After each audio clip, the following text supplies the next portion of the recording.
महाराज, कर्नाटक में देवस्थली को बदनाम करने की साजिश धस्त हुई है, तो महिलाओं ने झूठी गवाही देने का स्वीकार भी किया। क्या कहेंगे आप? देवस्थलों को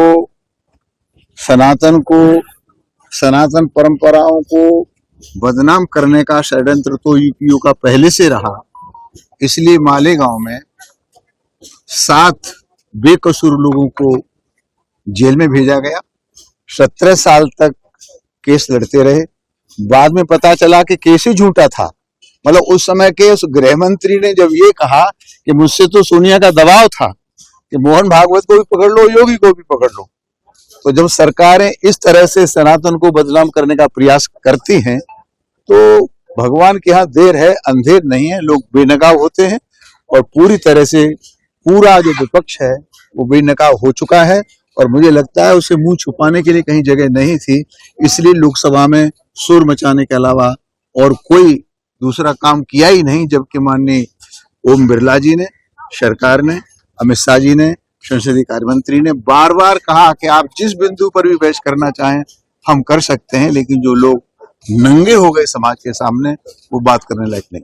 महाराज, कर्नाटक में देवस्थली को बदनाम करने की साजिश धस्त हुई है, तो महिलाओं ने झूठी गवाही देने का स्वीकार भी किया। क्या कहेंगे आप? देवस्थलों को सनातन परंपराओं को बदनाम करने का षड्यंत्र तो यूपीओ का पहले से रहा।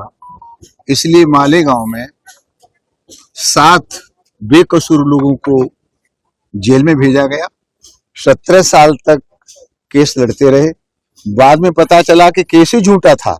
मतलब उस समय के उस गृह मंत्री ने जब ये कहा कि मुझसे तो सोनिया का दबाव था कि मोहन भागवत को भी पकड़ लो, योगी को भी पकड़ लो, तो जब सरकारें इस तरह से सनातन को बदनाम करने का प्रयास करती हैं तो भगवान के यहाँ देर है अंधेर नहीं है। लोग बेनकाब होते हैं और पूरी तरह से पूरा जो विपक्ष है वो बेनकाब हो चुका है।